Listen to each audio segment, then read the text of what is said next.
ಸಾವಿರಾರು ವರ್ಷಗಳ ಹಿಂದೆ ಒಂದು ದನದ ಕೊಟ್ಟಿಗೆಯಲ್ಲಿ ಅವನು ಹುಟ್ಟಿದ. ಅವನು ಹುಟ್ಟಿದ ದಿನ ಡಿಸೆಂಬರ್ 25.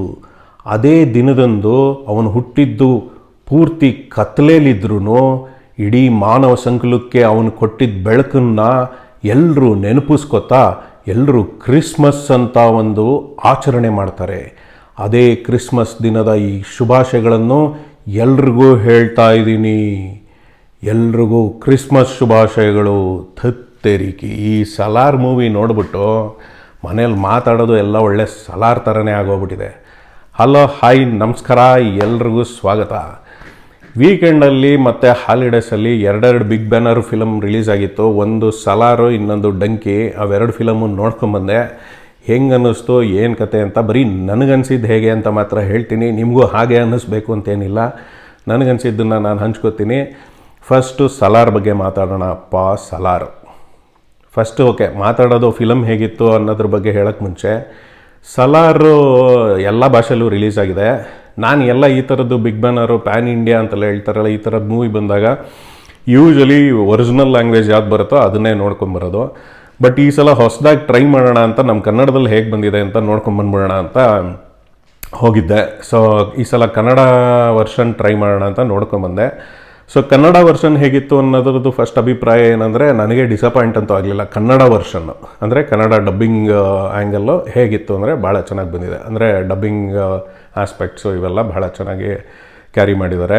ವಸಿಷ್ಠ ಸಿಂಹ ಮೇನ್ ಲೀಡ್ ರೋಲ್ ಪ್ರಭಾಸ್ಗೆ ವಾಯ್ಸ್ ಕೊಟ್ಟಿರೋದು ತುಂಬ ಚೆನ್ನಾಗಿ ಬಂದಿದೆ. ಶ್ರುತಿ ವಾಯ್ಸು ಇರೋಗಿದೆ. ಎಲ್ಲ ಆರ್ಟಿಸ್ಟ್ಗಳು ಅದೇನು ಒಂಥರ ತೆಲುಗಲ್ಲಿ ಏನೋ ಮಾಡ್ತಾಯಿದ್ದಾರೆ, ವಾಯ್ಸ್ ಓವರ್ ಬೇರೆ ಥರ ಕಾಣಿಸ್ತಾ ಇದೆ, ಆ ಥರ ಏನೂ ಅನ್ನಿಸ್ಲಿಲ್ಲ. ಒಳ್ಳೆ ಚೆನ್ನಾಗಿ ಎಕ್ಸಿಕ್ಯೂಟ್ ಆಗಿದೆ.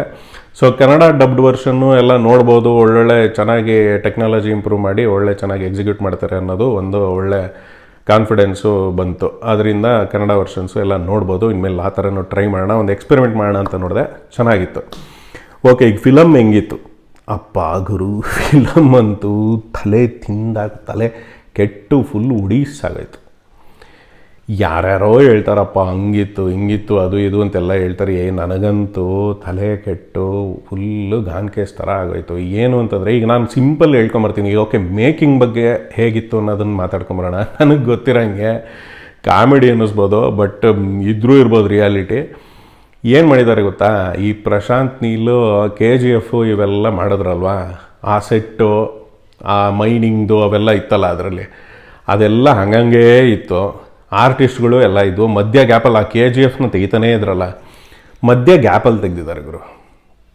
ಮಧ್ಯ ಗ್ಯಾಪಲ್ಲಿ ಇವೆಲ್ಲ ಸೆಟ್ ವೇಸ್ಟ್ ಆಗುತ್ತೆ. ಜನ ಆರ್ಟಿಸ್ಟ್ಗಳು full character artists, full public, ಎಷ್ಟೊಂದು ಜನ ತುಂಬ್ಕೊಂಡೆಲ್ಲ ಎಲ್ಲ ಅದನ್ನೇ ಯೂಸ್ ಮಾಡಿಕೊಂಡು ಮಧ್ಯ ಡ್ರೆಸ್ ಚೇಂಜ್ ಮಾಡ್ರೆ ಇದಕ್ಕೊಂಚೂರು ಈ ಡ್ರೆಸ್ಗಳು ಹಾಕ್ಕೊಳ್ರು, ಲೇಡೀಸ್ ಸ್ವಲ್ಪ ಜಾಸ್ತಿ ಹಾಕ್ರೋ ಈ ಕಡೆಗೆ, ಅದರಲ್ಲೆಲ್ಲ ಫುಲ್ ಸುತ್ತಿಗೆ ಕುಟ್ಟೋದು ಅವೆಲ್ಲ ಏನೇನೋ ಸಿನಿದೆಯಲ್ಲ, ಇದರಲ್ಲಿ ಹಂಗೆ ಕಾಲಲ್ಲೇ ಕುಟ್ರೆ ಒಂದಷ್ಟು ಅಂದ್ಬಿಟ್ಟು ಹಂಗೆ ಮಾಡಿಟ್ಟಿದ್ದಾರೆ.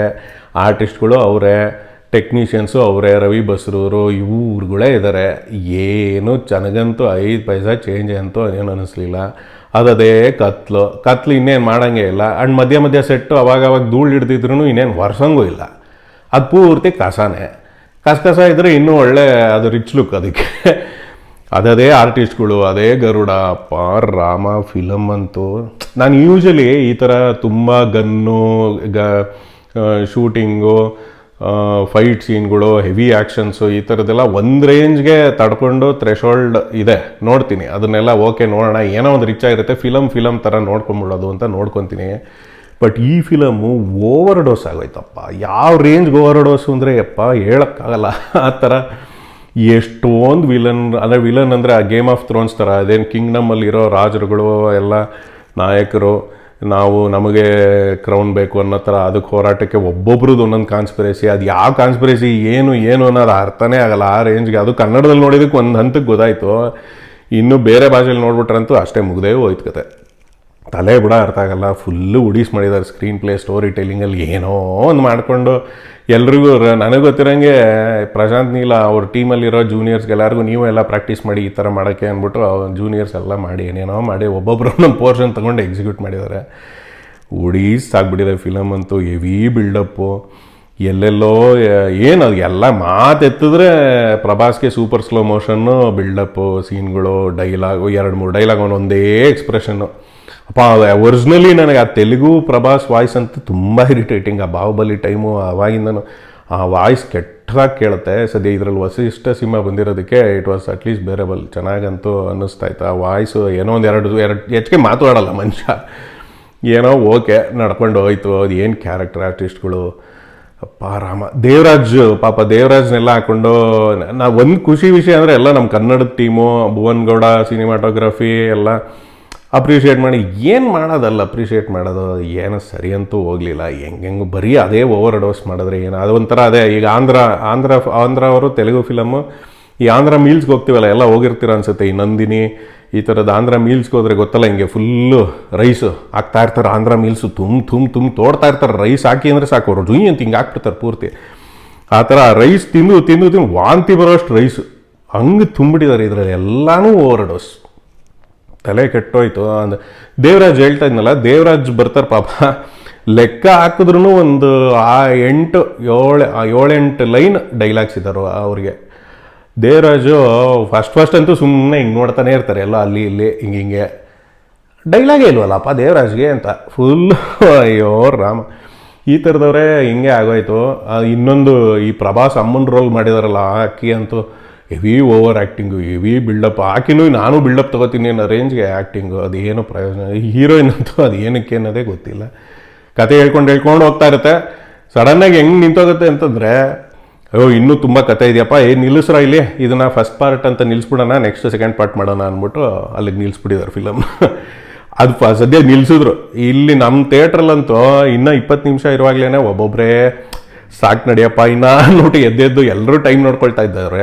ಇನ್ನು ಒಂದಷ್ಟು ಜನ ಎದ್ದೆದ್ದು ಹೋಗ್ತಾನೇ ಇದ್ರು. ಅಪ್ಪ ನನಗಂತೂ ಬೇಜಾರಾಗೋಯ್ತು. ಫಿಲಮ್ ಯೂಶಲಿ ನನಗೆ ಬೋರ್ ಹೊಡಿಸ್ಬಾರ್ದು ಅಷ್ಟೇ, ಇಲ್ಲಿ ಬೋರ್ ಹೊಡಿಸ್ಬಿಡ್ತು. ಅಷ್ಟೊಂದು ಆ್ಯಕ್ಷನ್ಸು, ಅಷ್ಟೊಂದು ವೈಲೆನ್ಸು, ರಿಚ್ನೆಸ್ಸು, ಏನೇನೋ ಮಾಡೋಕ್ಕೆ ಟ್ರೈ ಮಾಡಿದರೆ ಏನೂ ಇಲ್ಲ, ವರ್ಕ್ ಆಗಿಲ್ಲ. ಯಾವುದೂ ಸರಿಯಾಗಿ ವರ್ಕ್ ಆಗಿಲ್ಲ. ಸುಮ್ಮನೆ ಏನೋ ಮಾಡೋಕ್ಕೋಗಿ ಏನೋ ಆಗೋಗ್ಬಿಟ್ಟಿದೆ ಅದು.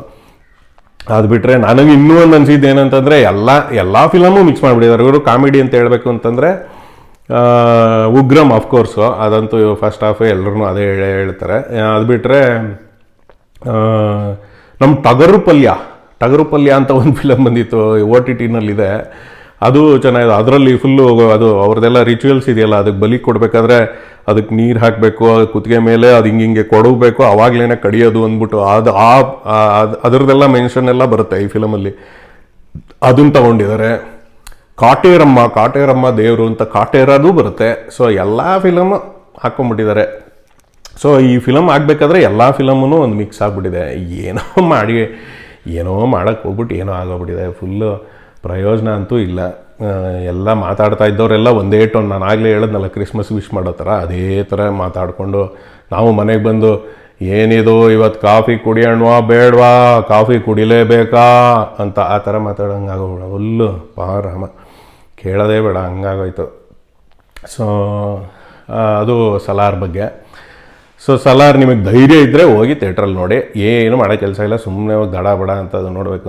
ಅದು ಬಿಟ್ಟರೆ OTTಲಂತೂ ಇನ್ನೂ ನೋಡೋಕ್ಕೆ ಆಗಲ್ಲ, ಒಳ್ಳೆ ವಿಡಿಯೋ ಗೇಮ್ ಥರ ಕಾಣುತ್ತೆ. ಪ್ರಶಾಂತ್ ನೀಲು, ಪ್ರಶಾಂತ್ ಬ್ಲ್ಯಾಕ್ ಅಂತ ಹೆಸರು ಇಟ್ಕೋಬೇಕು ಅನ್ಸುತ್ತೆ ಇನ್ಮೇಲೆ. ಎಲ್ಲ ಕಪ್ಪು ಮಬ್ಬು. ಸೊ ಪ್ರಶಾಂತ್ ನೀಲಲ್ಲ, ಅವರು ನೀಲಿ ಅಲ್ಲ, ಕಪ್ಪು ಬ್ಲ್ಯಾಕ್. ಸಲಾರ್ ಇಷ್ಟು ಸಾಕು. ಡಂಕಿ ರಾಜ್ಕುಮಾರ್ ಹಿರಾನಿ, 3 ಇಡಿಯಟ್ಸು, ನಮ್ಗೆ ಇವ್ರದ್ದೆಲ್ಲ ತುಂಬ ಲೆಗಸಿ ಇದೆ. ಸಖತ್ತು ಪ್ರೂವನ್ ಡೈರೆಕ್ಟ್ರು, ಅದೊಂದು ಪ್ರಾಮಿಸಿಂಗ್, ಡೆಫಿನೆಟ್ಲಿ ಏನಾರು ಒಂದು ಇರುತ್ತೆ ಅಂತ ಹೋದ್ವಿ. ಅದು ಓಕೆ. ಅದು ಇದ್ದಿದ್ರಲ್ಲಿ ಇವಾಗ ಸಲಾರ್ ನೋಡಿದ್ಮೇಲಂತೂ ಅದು ಒಳ್ಳೆ ಪ್ಲೆಸೆಂಟ್ ಫೀಲಿಂಗ್ ಫಿಲಮ್ ಅಂತಲೇ ಹೇಳ್ಬೋದು. ಅದು ಆ್ಯಕ್ಚುಲಿ ಸಲಾರ್ಗಿನ ಮುಂಚೆನೇ ನೋಡಿದ್ದು. ಅದು ಇದಕ್ಕಿಂತ ಒಂದು ಬೆಟರ್ ಫೀಲಿಂಗ್ ಮೂವಿ ಅಂತಲೇ ಹೇಳ್ಬೋದು. ಫಸ್ಟ್ ಹಾಫ್ ಅಂತೂ ಒಳ್ಳೆ ಹ್ಯೂಮರು, ಚೆನ್ನಾಗಿ ಕಾಮಿಡಿ ಇವೆಲ್ಲ ಇದೆ. ಪರ್ಫಾರ್ಮೆನ್ಸಸ್ ಆಫ್ಕೋರ್ಸ್ ಎಲ್ಲರೂ ಎಲ್ಲ ತಿರತ ಮಹಾರಥರು. ಶಾರುಖ್ ಖಾನ್ ಮಾಮೂಲಿ ಅವನದೊಂದು ಸಿಗ್ನೇಚರ್ ಫುಲ್ಲು ಅಳೋದು. ಅವನಂತೂ ತುಂಬ ಅದೊಂದು 2-3 ಸೀನಲ್ಲಿ ಇರಿಟೇಟ್ ಮಾಡ್ತಾನೆ. ಒಂದು ಇತ್ತೀಚಿನ ವಾಯ್ಸ್ಗಳು ಬೇಜಾರಾಗುತ್ತೆ. ಫಸ್ಟ್ ಆ ಬಾಜಿಗರ ಟೈಮಲ್ಲಿ ಮಾಡ್ತಾ ಇದ್ದ ಥರ ಅದು ಮಾಡೋದೇ ಇಲ್ಲ. ಈಗ ಅತಿಯಾಗದೇನೋ ಮೇ ಸೆ ದೇಶ ಕೆ ಲಿಯೆ ಸೆ ನಹೀ ಕರ್ತಾ ಹಮಾರಾ ದೇಶ ಮೇ ಸೆ ಮೇರೆ ದೇಶದ್ರೋಹಿ ನಹೀ ಬಂತ, ಆ ಥರ ಫುಲ್ ಅದೊಂದು ಕೆಟ್ಟದಾಗಿ ಮಾತಾಡ್ತಾನೆ. ಅದಂತೂ ಕೆಟ್ಟದಾಗಿದೆ. ತಾಪ್ಸಿ ಪನ್ನು ಪರ್ಫಾರ್ಮೆನ್ಸ್ ಚೆನ್ನಾಗಿದೆ. ವಿಕಿ ಕೌಶಲ್ ಒಂದು ಸ್ಮಾಲ್ ಪರ್ಫಾರ್ಮೆನ್ಸು ಅದು ಚೆನ್ನಾಗಿದೆ. ಟೆಕ್ನಿಕಲಿ ಎಲ್ಲ ಏನು ಅಂಥ ಎಫರ್ಟ್ ಹಾಕಿ ಎಲ್ಲ ಏನೂ ತೆಗ್ದಿಲ್ಲ, ಆರಾಮಾಗಿ ಮಾಡಿದ್ದಾರೆ ಫಿಲಮು. ಡಂಕಿ ಅಂತಂದರೆ ಅದೇ ಬಾರ್ಡರ್ ಕ್ರಾಸ್ ಮಾಡ್ಕೊಂಡು ಇಲ್ಲೀಗಲ್ ಇಮಿಗ್ರೆಂಟ್ಸು ಅವ್ರು ಪಡೋ ಕಷ್ಟಗಳು, ಅದ್ರ ಬಗ್ಗೆ ಹೇಳ್ಕೊಂಡು ಹೋಗಿದ್ದಾರೆ. Story telling okay, second half lag ಆಗುತ್ತೆ, ಸ್ವಲ್ಪ ಸ್ಲೋ ಇದೆ. ಆರಾಮಾಗಿ ಮನೇಲಿ ಕೂತ್ಕೊಂಡು ನೋಡ್ಬೋದು, ಟೈಮ್ ಪಾಸ್ಗೆ ಏನೂ ಮೋಸ ಇಲ್ಲ. ರಾಜ್ಕುಮಾರ್ ಇರಾನಿ ಅಂತೂ ತಲೆ ಕೆಡಿಸಲ್ಲ. ಸ್ವಲ್ಪ ಶಾರ್ಟನ್ ಮಾಡಿದರೆ ಫಿಲಮ್ ಚೆನ್ನಾಗೇ ಇರೋದು. ಮುಂಚಿನ ಫಿಲಮ್ಗಳ ಎಕ್ಸ್ಪೆಕ್ಟೇಷನ್ ತಕ್ಕನಂಗಂತೂ ಇಲ್ಲ, ಬಟ್ ಅಂದ್ರೂ ನೋಡ್ಕೋಬೋದು. ಶಾರುಖ್ ಖಾನ್ ಈ ಫಿಲಮಲ್ಲಿ ಎಲ್ಲ ಬಿಗ್ ಫ್ಯಾನ್ ಫಾಲೋಯಿಂಗ್ ಇದೆ, ನೋಡ್ಕೋಬೋದು. ಡಂಕಿ ಹಂಗೆ ನೋಡೋಕೆ ಹೋದರೆ ಥಿಯೇಟ್ರಿಗೆ ಹೋಗೇ ನೋಡಬೇಕು, ಏನು ವೀಕೆಂಡು ಕ್ರಿಸ್ಮಸ್ ರಜೆಗಳು ಎಲ್ಲ ನಡೀತಿದೆ ಅಂದರೆ ಡಂಕಿನೇ ನೋಡ್ಬೋದು. ಅದು ಬಿಟ್ಟರೆ ಈಗ ನಮ್ಮ ಮುಂದಿನ ವಾರ ಕಾಟೇರ ಬರ್ತಾಯಿದೆ, ಅದು ಹೇಗಿದೆಯೋ ಏನೋ ಅದಕ್ಕೊಂದು ಬಿಲ್ಡಪ್ ಸಿಕ್ಕಾಪಟ್ಟೆ ನಡೀತಾ ಇದೆ. ಅದು ಟ್ರೇಲರ್ ನೋಡಿದ್ರೆ ಒಂದು ಸಲ ಭಯನೂ ಆಗಿದೆ, ಹೆಂಗಿರುತ್ತೋ ಏನು ಕತೆನೋ. ನಮಗೂ ಟೈಮ್ ಸಿಕ್ಕಿದ್ರೆ ನೋಡ್ಕೊಂಬರ್ತೀವಿ. ಸೊ ಹಾಗಾಯಿತು ಕತೆ. ವೀಕೆಂಡ್ ಇಷ್ಟಕ್ಕೆ ಬಂದು ನಿಂತ್ಕೋತು. ನೀವೆಲ್ಲ ಈ ಥರ ಫಿಲಮ್ಗಳು ನೋಡಲೇಬೇಕು. ಫಿಲಮ್ ನೋಡಲಿಲ್ಲ ಅಂದರೆ ಗೊತ್ತಲ್ಲ, ಅವನು ಎಲ್ಲೇ ಹುಟ್ಟಿದ್ರೂ ಬಂದು ಅವನ ಒಳಗಿರೋ ಜ್ವಾಲಾಮುಖಿಯಿಂದ ನಿಮ್ಮನ್ನೆಲ್ಲ ಸುಟ್ಟು ಭಸ್ಮ ಮಾಡಿದ್ರು ಮಾಡ್ಬೋದು. ಎಲ್ಲ ಫಿಲಮ್ ನೋಡಿ ಹೇಗಿತ್ತು ಅಂತ ಎಲ್ಲರೂ ನಿಮ್ಮ ಕಮೆಂಟ್ಸಲ್ಲಿ ಹೇಳಿ. ಬರಲಾ? ನಮಸ್ಕಾರ, ಬಾಯ್.